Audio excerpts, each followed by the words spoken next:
Assalamualaikum warahmatullahi wabarakatuh. Salam sejahtera untuk kita semua. Saya Nadia dari Agroekoteknologi Fakultas Pertanian dan Kehutanan yang berada di Universitas Sulawesi Barat, Angkatan 22. Tujuan saya membuat video ini untuk memenuhi salah satu tugas mata kuliah agrohidrologi.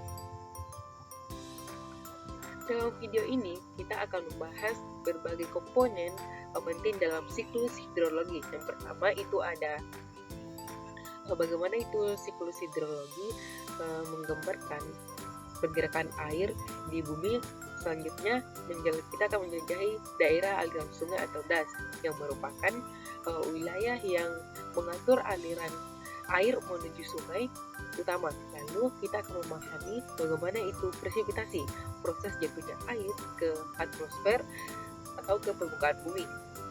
Serta kita akan mempelajari evapotranspirasi, yaitu gabungan penguapan dari tanah dan transpirasi oleh tumbuhan. Terakhir kita akan membahas mengenai limpasan hujan, yaitu aliran air di permukaan setelah terjadi hujan. Mari kita mulai. Siklus hidrologi adalah proses yang berkelanjutan. Air bergerak dari permukaan bumi ke atmosfer, lalu kembali lagi.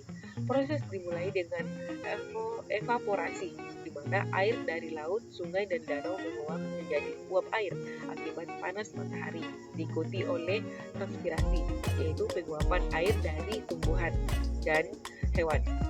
Gabungan keduanya disebut evapotranspirasi, yang memberikan gambaran total kehilangan air ke atmosfer. Dalam kondisi tertentu, sublimasi dapat terjadi di mana es atau salju langsung berubah menjadi uap air. Uap air yang naik kemudian mengalami kondensasi, membentuk awan saat suhu mendingin. Melalui proses adveksi, awan berpindah ke lokasi, dan ketika jenuh, mereka akan menghasilkan presipitasi dalam bentuk hujan, kabut, maupun salju, atau juga es, yang jatuh kembali ke bumi. Air yang tidak terserap oleh tanah mengalir melalui limpasan menuju sungai dan danau. Sementara sebagian meresap ke dalam tanah melalui infiltrasi, jadi cadangan air tanah.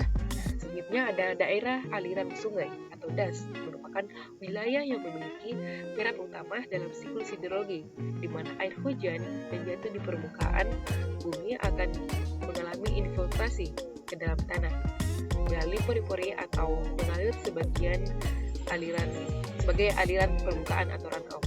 Aliran permukaan ini akan menuju drainase alami seperti sungai dan akhirnya mencapai laut.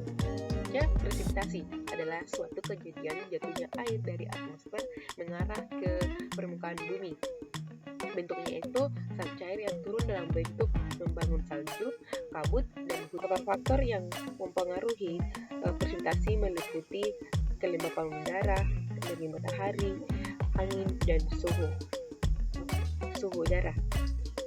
Evapotranspirasi adalah proses utama dalam siklus hidrologi yang menggabungkan evaporasi dan transpirasi.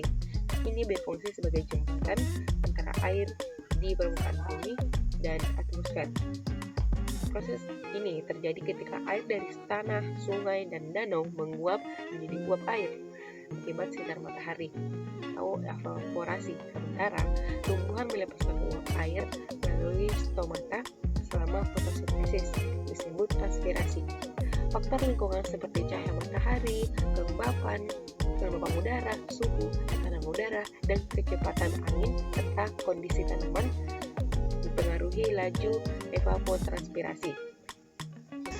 Berikutnya yaitu limpasan permukaan, adalah fenomena penting dalam hidrologi yang terjadi ketika curah hujan melebihi kapasitas infiltrasi tanah, sehingga air mengalir di atas permukaan menuju badan air yang lebih rendah.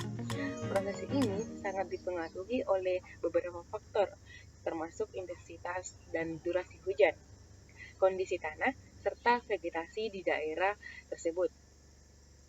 Ketika tanah jenuh, limpasan permukaan dapat menyebabkan berbagai dampak negatif seperti erosi, sedimentasi, dan banjir.